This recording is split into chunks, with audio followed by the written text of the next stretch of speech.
Good morning, everybody, and welcome to another episode of Environmental Social Justice. I am your host, Wendy Nystrom, graciously with 𝑗oel𝒉𝒂𝒐, my co-host. Thank you so much for joining us today, Joel. And today's special guest is Mike Wallace. He is the Chief Decarbonization Officer at Persefoni. For those of you who do not know what Persefoni is, they are the leading climate management and accounting platform. So welcome to the show, Mike. Thank you, Wendy. It's an honor to be here with you and Joel. Looking forward to the program. Could you very simply describe what Chief Decarbonization Officer does? Just a brief background. Yeah, so I mean, kind of consider it as, you could equate it to like being a health advisor, right? You step on the scale, you get your weight, and you think, maybe I should do something about my weight. Go to the doctor, you get some blood work done, you get some more data. The scale was one data point. Doctor gives you some blood work, and like, you know what? Your weight's off, but these are other things that might not be quite on target. Same thing's happening in the carbon world. People are understanding their weight using the greenhouse gas protocol to get their scope 1, 2, and 3 figures. Once they get there, like everyone, it's like, now what do I do?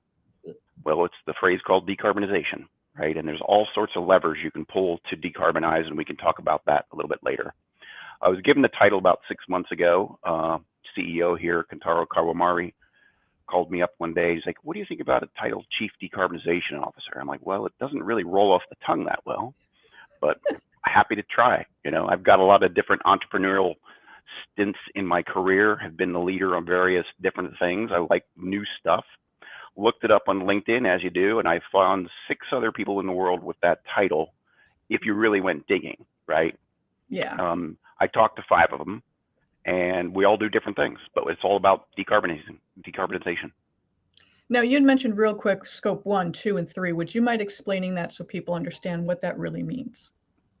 Yeah, let's think about it simply from a household standpoint. You have chosen to buy your house and or build it in a certain way, and you operate it, right? So everything you decide to turn on uses energy, and that energy is consumed in a way that produces carbon emissions. And you're under control of those things. So you're soon to be outlawed in California, your gas stove and gas cooktop, you turn that on for a certain amount of time and you turn it off. You want to run your AC for an extended period of time, or your hot tub or your pool or whatever, you're choosing to do that. So that's operationally your scope 1. Now you don't have control over where you get your gas or your kilowatts, or any other fuel you might be using in your house or in a company. And fuel sources, energy sources, come with their own kind of footprint. So a kilowatt is not the same in every part of this country when you calculate its CO2 emissions, carbon equivalents. Scope 3 is everything you've chosen to buy to operate your household or build your household. So think of all the stuff in your refrigerator, and how did it get to you? Amazon or FedEx, you know, all those scope 3 things are the choices you've purchased. Now for a company, it's not only the choices you made to purchase and build your product, but also the life cycle of that use of that product. So an automobile, for instance, you bought the automobile, you bought it from a dealership, you chose to drive it, you have some responsibility over how you operate that, but also the provider of that automobile has some responsibility over the efficiency of it. And thankfully we have efficiency numbers we can see on when we're buying automobiles today. I would say it's safe to bet that scope 1, what you do yourself, scope 2, where your energy comes from, are kind of easy to track, but that scope 3 is probably tough. It can be tough, but there's a lot of misinformation about scope 3, honestly. Okay. And we can get into that if you want to now or later. No, I just wanted to give people a little background on what that meant. So, because you know, we try to speak simply on this show so everybody's engaged and everybody understands. But going back to you and your work, you've been in the the sustainability world for a very long time. Back when most people really didn't consider it. What led you to follow that path? Why was it so important to you? It happened by happenstance. I was going to Miami University of Ohio. My mom had breast cancer, and she was in Akron, Ohio, about a 4-hour drive. A friend of mine had graduated from Miami and was working for an environmental consulting firm in Columbus, Ohio. So I'd go back almost every week to help mom and dad deal with the cancer situation, and my brother was flying in and out from California to help mom with the cancer. My buddy, as I'm sleeping on his couch during these commutes, during, these time. He's like, you want to come after you get out of school, you want to come work for us. You can be closer to home. He's like, if I have a history major and I'm doing this, you with a business degree can do this. And it was really about environmental due diligence. Yeah. So I was looking at real estate as the seller was selling, the buyer would come in and the buyer would come to us and say, can you inspect this property for environmental issues? Because the bank won't lend to me unless I've completed a phase 1 environmental site assessment. Yeah. So I start doing that all over Ohio, and I'm looking through these databases that are publicly available, and I'm realizing there are carcinogens all around us, and there's contaminants all around us, and I just never knew it, right? Yeah. Most people don't. But I'm looking in EPA databases, I'm looking in the state of Ohio EPA databases, I'm looking at old records showing contamination that's never been cleaned up, and I'm dealing with not only my mom dying of cancer, my aunt died of cancer, her neighbor died of cancer, her neighbor's neighbor died of cancer. We all drank groundwater from wells that are at our own homes. We were in the area where Akron is the home of Goodyear and Firestone, and all the chemical companies that provided them with the things they needed to build tires. Yeah. Not blaming any company in particular, but a light bulb moment. When you look up certain databases, you can see where there's known contaminants around your own neighborhood. So that just stuck with me. And that whole idea of environmental due diligence. And the other thing that was interesting about when I look back on my career, the phase 1 environmental site assessment is a requirement by banks, not by law, but that's access to capital, right? Think about when you buy a home, right? You have to do certain things, whether you like it or not, you have to take certain steps. Well, it was the banks that drove that. And they drove it because they didn't want the liability on their books. They wanted to make sure that property was going to be clean and clear if they ever had to repossess it. Exactly. And that's what triggered it in the first place. So that due diligence mindset stuck with me even to this day. Whenever I'm hearing about the latest, greatest sustainability story or the latest, greatest sustainability tool or the latest sustainability report, I can smell the BS quickly because of that 30 years of training in due diligence. Similar background. I used to be in the field as well. And what my sticking point was, I stuck a water bailer down, pulled it out. There was about that much of old oil floating on the groundwater. And we were on a hill. And I looked down the hill and I'm like, this is going into people's homes. Because they had basements. This was Boston. It was going into basements. So yeah, you have these sticking points that stick with you and like, this is not right. This should not be happening. But now you've kind of taken that data, taken that info, and you've graduated to the level of reportable criteria, data. Actually, I mean, if you can't take the data and measure it and hold it against something, how do you know if you're going to get better?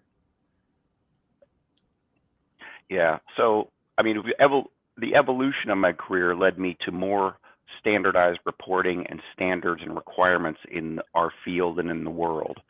I moved to California. We was working for This is around 2003. And we were closing down the Navy bases around San Francisco Bay. And there were a lot of them, naval air stations. Yerba Buena Island, Treasure Island, Alameda Island, Mare Island, Novato Air Station. And the government was giving this property back under the BRAC requirements under Bill Clinton. We were donating this property back to the community. And the community's like, this is great, but the Navy didn't want all these liabilities, so ERM was commissioned to look at these properties. And again, that due diligence brain, it's like real estate and exposure. And so we had to put together a scoring system and think about this very large piece of real estate. Where can reuse happen quickly, and where would you never put a daycare center, right? Because military bases can be very contaminated or they can be very clean, like the golf course, depending on how you look at golf courses, right? That work took me to Australia, where I worked for ERM in Australia, in Sydney and in Perth. And the work that ERM Australia was doing was more on the planning side. And we were working for the Australian government on projects. And they had certain requirements for construction and building. Because Australia being very arid, they were in their RFPs to ERM talking about sustainability. I'd never heard the word before. In 1997, I'm learning about the word, and it's in government contracts. I mean, this was profound. We're just finally getting there in the US. So that was 1997, right? So we're doing impact assessments there and looking and measuring, right? Okay, how many acres are you going to build on? How many houses do you plan to put in? How big are the lots? What are the water requirements for that lot? Well, the reservoir we're drawing from is never going to be able to satisfy that, what you're planning to build. You need to build it differently. And so that was a real application in 97 of sustainability, and I was right in the middle of it. Oh, Came wow. back to the US, spun out of ERM, joined a nonprofit called BSR, Business for Social Responsibility, it was the full name at the time, and started to really get to understand metrics and corporate reporting and how corporate reporting was being assessed by third parties, what we call today the ESG ratings and rankings world. Back then, it was called the socially responsible investment field. This is around 2004, 2003 timeframe. So 93, I started my career. 97, I'm in Australia. 2003, 2004, I bump into this ratings world, and it blew my mind because it was that due diligence brain again. It was like, wow, people are doing really legitimate, serious due diligence, but from desks in New York or Chicago or San Francisco. They weren't walking property like I used to do, right? They were doing the best they could, but they weren't going to get their shoes dirty by walking around a dirty site. And that's the world that I lived in for quite a while, and still to this day, ratings and rankings. Well, that ratings and rankings work all pointed to this interesting institution called the Global Reporting Initiative, GRI. It was by far the first and is still the most widely used reporting standard for sustainability in the world. Now, mostly corporations are doing it, but you even have government agencies. Like when I worked for the GRI, I spun out of BSR, did my own thing for a while, worked for True Cost and Kaiser Permanente and other clients in the field, got to know metrics even more. Worked for somebody called 𝑑𝒕𝒍𝒂𝒎𝒊𝒏𝒈, who created the ecological footprint, so thought about global metrics and the carrying capacity of the planet. And then I get this job with GRI, and I moved to Amsterdam with my wife. Whoa. And GRI blew my mind in the sense of its global reach, its purpose, its mission. Been around since roughly 97 when I first heard the word sustainability. It was already going, right? And at the same time, the World Resources Institute is working on something called the Greenhouse Gas Protocol when GRI is being born. So these two institutions were born around the same time in the late 90s. I'm working for GRI, and everybody should consider GRI a very respected and worthy resource. They've been at this for a long time. There's tons of other acronyms out there. We can get into them if you want, but it's really a kind of a crazy ecosystem today. GRI teaches me about industries and about new initiatives and new issues that are on the horizon. GRI, in my mind, is kind of like the canary in the coal mine. You go to GRI, if you're some challenged community in the world with an issue that relates to sustainability, and you say, GRI, this is important. Can you put it in your guidance? Can you put it in your standards? And then GRI will create a multi-stakeholder global working group to figure out, is there a way to measure, manage, and report on this issue, right? GRI, to this day, is still the most widely used reporting framework in the world, according to certain statistics that you look at. The S&P 500, about 80% of them use or refer to the GRI standards when they're telling their sustainability story. So that's just one acronym I keep using. I apologize for that, Wendy, but there's about 15 other acronyms we can throw in if you want. No, we'll just stick with GRI. No need to, but it's a way to measure. It's a way to measure, and so then you can track and when you report and know if you're doing a good job or a bad job. That's what it's all coming down to in tracking these things. So with I know that Persefoni, you shared with me yesterday that you guys actually have a new way for people to track their carbon footprint and a way to keep it simple. I actually checked it out, and it's extremely easy to use. Yeah, so we call it a carbon management and accounting platform. Really, to simplify it, I'll explain it from a TurboTax point of view. Many of us use TurboTax when we're out of college, getting our first paycheck. TurboTax had a free version for those of us that were fresh to doing taxes. And TurboTax, a common SaaS, software as a solution approach, is to create a version that's free because you know someone's going to eventually want the premium version. We know that from our own use of our phones and apps, right? I'll take the free version for a while, but the ads drive me crazy and I'll upgrade. Yeah. So the fellow and the three founders were at Chesapeake Energy, and figuring out the carbon footprint for Chesapeake Energy is no small feat. They were getting the letters from investors just like everybody else in the S&P 500, and the investors out there like Larry Fink from BlackRock were saying, thou shalt do these things and measure, manage, and disclose. And our founders, Kentaro Kawamori, Jason Offerman, and Kim Stroh, got together and started thinking about all the dollars they were spending on consultants to create these elaborate spreadsheets. You know, for a big company, think about 1,000 sites around the world. You've got 1,000 addresses you're keeping track of somewhere. You're paying lease and payments on things somewhere, and someone's keeping track of it. By no harm or foul, engineering firms and environmental consultants like myself read the greenhouse gas protocol, took it very seriously, and made it very detailed for our clients. But there is a piece of the greenhouse gas protocol that allows you to do estimations based on spend. So if you know how much you spent on kilowatts last year all over the world, you can multiply it by a number, what we call an emissions factor, and get your rough idea of your carbon footprint for all the kilowatts you bought last year, right? But then you and I have a conversation about, well, I'm buying kilowatts in this particular part of the country, which I know has coal-fired power utility companies, and I'm buying kilowatts from this area of the country where I know they're running off the Bonneville Power Authority up in the Columbia River Gorge. So those are more clean kilowatts. How do I rectify all that? Then we get into the details of looking at the bills, looking at the actual kilowatts and where the kilowatts are coming from. Now, all that spend data, every company piece of activity lives in accounting, right? Everything that you do as a company lives in the finance department's hands. They've paid for things. They know where everything is. They're actuaries. They're keeping close contact. And so our tool allows you to start with a really high level estimation approach, and then just start to slowly over time, as you have more resources and you have more data, you're learning with us about your company, and we're just tweaking it and turning it and tightening it and making it better and better over time. This is a continuous improvement journey for us, for the world, right? Yeah. No one has a full handle on their complete and total footprint. And scope 3 is complicated. And that's why when you hear people say net zero or carbon neutral, you got to ask them, do you really know your scope 3? And can you tell me how you got to your scope 3 numbers? And there's nothing wrong with estimating scope 3 either. We all need to do that. We need to take that step. But again, the TurboTax model is one explanation. And the roadmap that we have at Persefoni goes out, you know, a good 6-12 months, because the market's changing.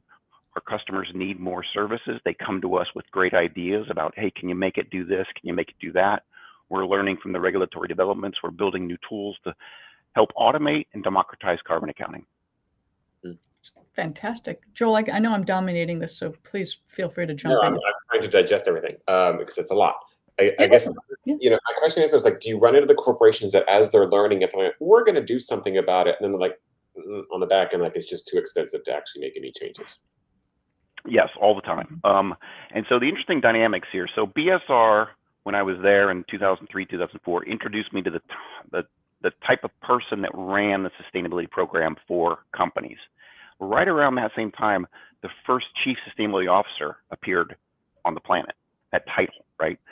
Now, the dynamics of that are very relevant to what you're asking, Joel, because initially, those CSOs are people that were positioned to tell a good story, but they might not have had the resources to add staff or to get real detailed in their work. Right. Sometimes they didn't have the gravitas to go down the hall and talk to legal or investor relations or HR or finance. You know, everyone wants to have a CEO talking at the conference about what they're doing. Well, it's nice to get the CEO's attention, but they've got, you know, 95% of other things to deal with, not just sustainability. So you're the CSO of a company and you're trying to get your legs under you. We discover through the process of carbon accounting your total footprint. You can then start to see where the high footprint areas are. Could be your own facilities in certain parts of the world just because of where they are. Right. It could be your choices of operations, your choices of travel, because you're flying a lot of people around.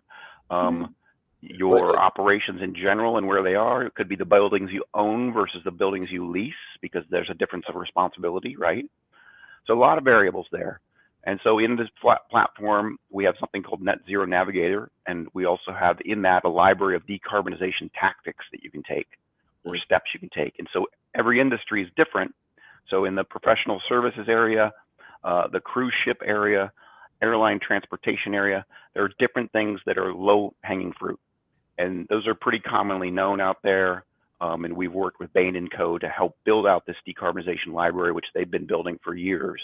but now it's available to you in an automated way to kind of see, like, my trajectory is like this. I need to get here. What are my options? Well, I mean, it's kind of like you were talking before about like buying a car. Like when you go buy a car and you look at the sticker on the window and it tells you what your estimated mileage is. But what they don't tell you is like, okay, this has to be driven at no more than this at this speed with the tires perfectly inflated, windows rolled up, no AC going, everything shut, no power running, and then you can possibly come close to maximizing the miles per gallon. So it's kind of like the exact same thing. It sounds to me anyhow that what you described is sort of the same thing for a company. It's like, we can help you hit this number and show you what needs to be done, but you're going to have to hit every single one of these criteria to make that perfect storm happen. Is that kind of a fair assessment? Yes, totally. And you'll have different choices you'll have to make. Like, okay, I've got so much budget this year. It's been great working with you, Persefoni. Love what you've gotten me to understand about my footprint. I can't do anything about my buildings this year. I can't really do anything about operations this year because we've got orders to deliver and we've got to meet certain sales targets. Can't do that. Where is low-hanging fruit? Low-hanging fruit generally is your biggest part of your footprint too, scope 3. How do you impress upon your suppliers to get their footprint smaller? Now, how does this work when you start dealing with on the consumer level? Because, you know, we all hear these things and we all see the ads saying we're on our way to this, or we are net zero this, or we're doing this. We offset our carbon because we're planting trees. We won't get into that discussion and the crock that is. But how does this trickle down to the consumer, and how are they supposed to understand what they're being told? I don't have time for it. So how do you deal with that? I think we all rely on experts. We all rely on friends to tell us, you know, hey, what's the best restaurant you've been to? You know, so there's a word of mouth kind of grassroots activity that goes on in humanity all the time. And so the oldest sustainability brand and logo in the world is Better Business Bureau.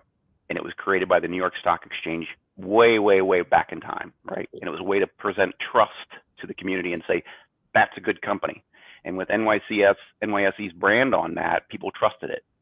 So the same thing goes, you know, just today, an ESG Today story about Amazon starting to require their suppliers to look at their own footprint because Amazon needs to understand its scope 3.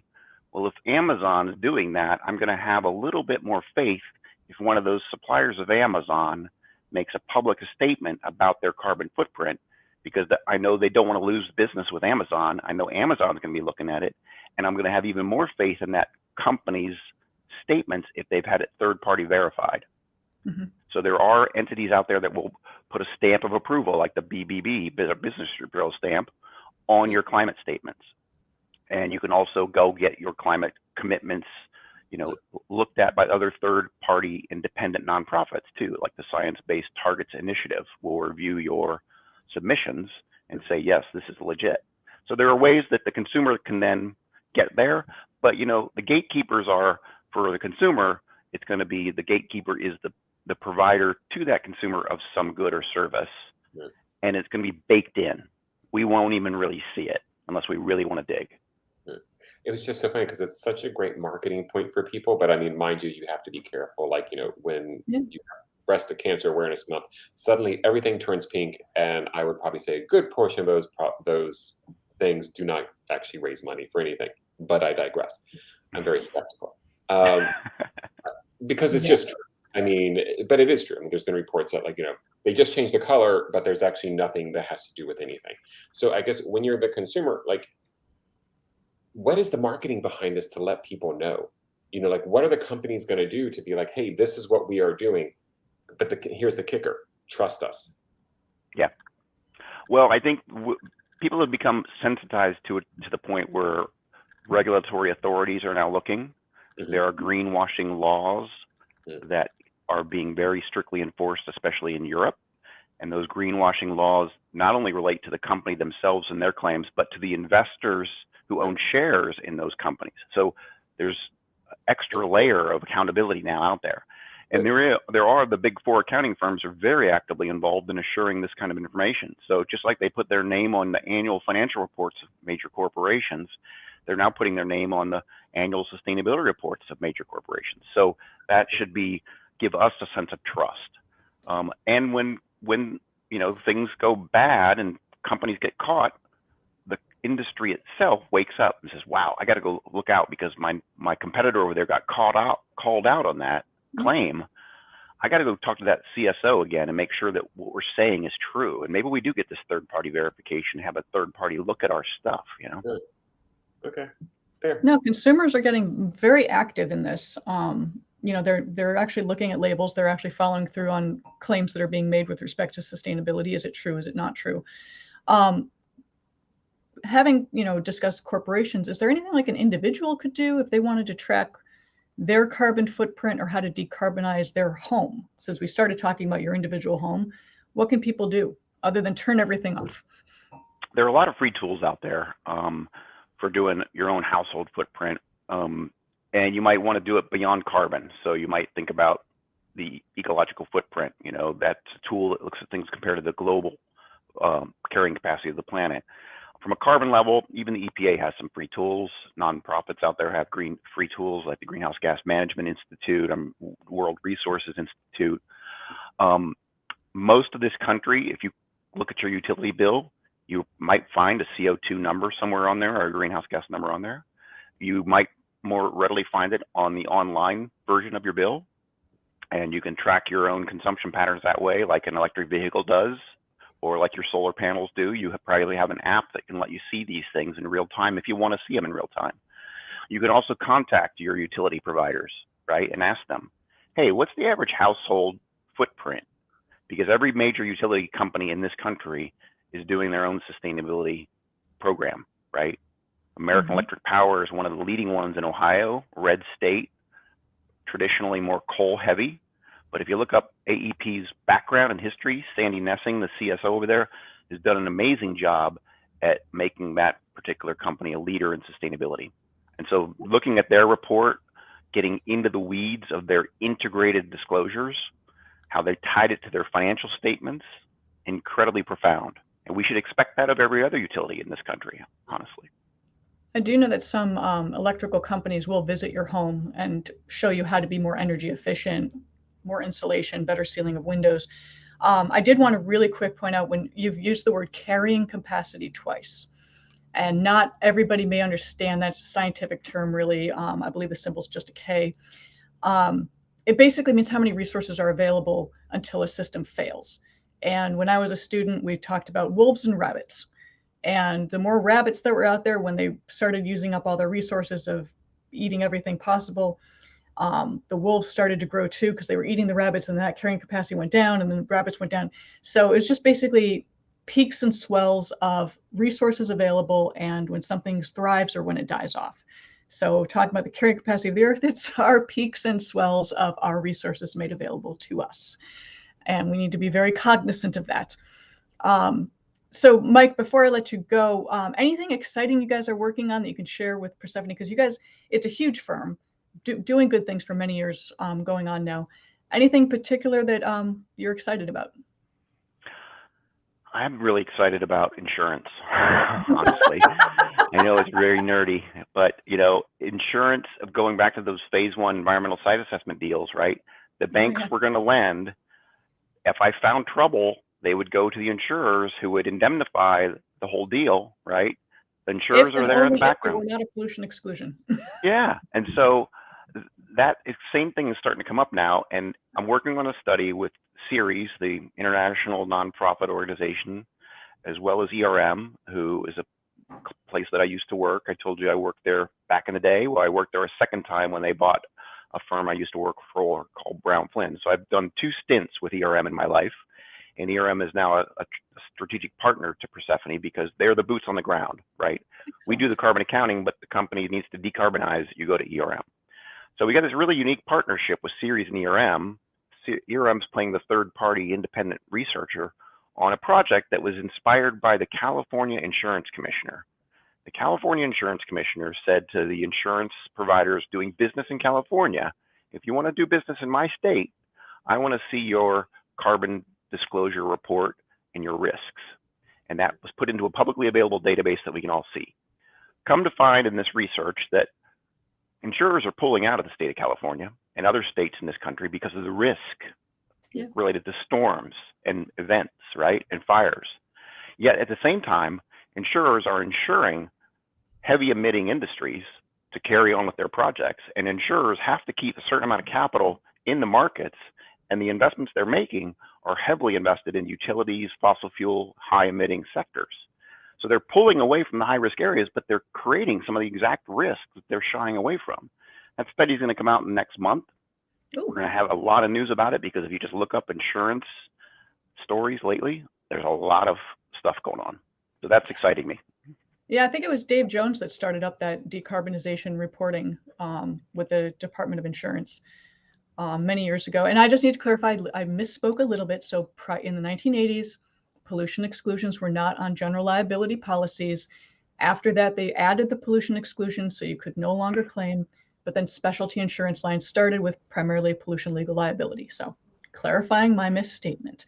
But no, I think insurance and climate is a hot topic. I just spoke to the global head of sustainability from Zurich yesterday, posted that online as well. There's a lot of changes happening, and we need to kind of dismantle the way insurance is looked at right now and rebuild it, because the way it's being handled is we got to start doing predictive modeling, predictive analyses. We can't look historical data anymore. It just doesn't work. But on that, Mike, if people would like to find you, talk to you, engage with you, work with you, how would they do that? LinkedIn is the easiest way. Avid user, use it all the time for various things. So find me there, and that's probably the best place to start. Excellent. And you will be tagged, so that will be even easier. Joel, do you have any closing thoughts, final thoughts? No, I think that was a lot. That was awesome. Very yes, cool. It is definitely a lot. There's a lot of data out there, and managing that data is the key. We can have all the data in the world, but unless it's properly digested, you're not going to be able to do anything with it. So on that, Mike, thank you so much for your time. Love the work you're doing, Persefoni. More to come. Definitely come back as your insurance progresses, and we can learn more about that. So thank you for your time. I do appreciate it. Thank you, Wendy. Nice to meet you, Joel. Thanks, Mike. Great to meet you as well. So thank you, everybody. I'm Wendy Nystrom, your host with Environmental Social Justice, with my co-host Joel 𝒉𝒂𝒏𝒈. Mike Wallace, Persefoni, please check them out. They're doing great things with data and management. We will talk to you guys soon. Take care.